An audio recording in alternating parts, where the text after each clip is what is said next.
যেহেতু আপনি ভাসানী অনুসারী পরিষদ নিয়ে দীর্ঘদিন ধরে কাজ করছেন, পাশাপাশি আপনার রাজনীতি ব্যাকগ্রাউন্ডটা অন্য অন্য রাজনৈতিক নেতার থেকেও একটু ভিন্ন, যেহেতু রাজপথের আন্দোলন সংগ্রামে একজন লড়াকু নেতা হিসাবে এদেশের মানুষ জানে।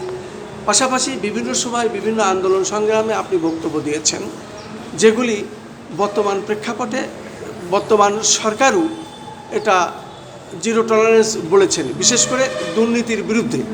এই দুর্নীতির যে অর্থ যদি এই সরকার ফিরে আনে আর এই অর্থ যদি দেশের কাজে লাগায়, এখানে কি আপনি মনে করেন যে এই সরকার যথাযথভাবে দুর্নীতির বিরুদ্ধে কাজ করবে এবং এই অর্থ দেশের কোন কোন খাতে লাগাইলে পারে এদেশের সাধারণ মানুষের মঙ্গল বয়ে আনবে, এবং দুর্নীতিবাজদের আপনি কি ধরনের শাস্তি চান?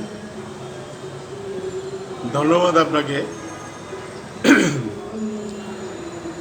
এই সরকার নিজেই দুর্নীতিবাজ এবং দুর্নীতিতে চ্যাম্পিয়ন হয়েছে। আপনারা জানেন বাংলাদেশে এখন যে দুর্নীতি হচ্ছে এবং লুটপাট হচ্ছে, টাকা পাচার হচ্ছে, পৃথিবীর ইতিহাসে কোথাও সেটা নেই। তো সেখানে এই দুর্নীতির বিরুদ্ধে আমরা লড়াই করতেছি, টাকা পাচার বিরুদ্ধে লড়াই করতেছি।